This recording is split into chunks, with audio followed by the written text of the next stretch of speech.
ওর ভাইদের দিয়ে গুন্ডা বানিয়ে রাহুলকে আজকে নিজের পায়ে দাঁড় করিয়ে দিল।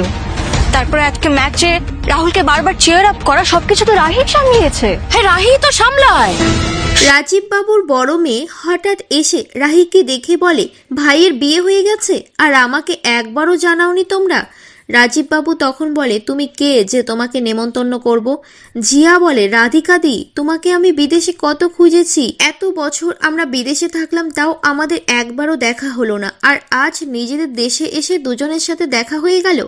জিয়াকে ধমক দিয়ে রাজীব বাবু বলে, তুমি কোন দেশে কত প্র্যাকটিস করেছো কেউ জানতে চায়নি। রাধিকা বলে, বাবা তুমি এখনো আমাকে ক্ষমা করতে পারোনি তাই না? কোন সাহসে তুমি এবারে চৌকাট পেরিয়েছো? তোমার মনে নেই তোমার হাজবেন্ড আমাকে কি বলেছিল?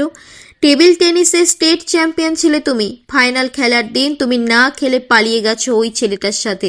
তোমাকে নিয়ে কত স্বপ্ন ছিল, কত গর্ব ছিল আমার। সেদিন আমার মাথা হেড করে দিয়ে তুমি চলে গিয়েছিলে, সকলের সামনে মাথা নিচু হয়ে গিয়েছিল আমার। রাহুলকে তার বাবা বলে, এতদিন যা বলেছ শুনেছি, কিন্তু তোমার দিদির হয়ে কোনো কথা বলতে আসবে না।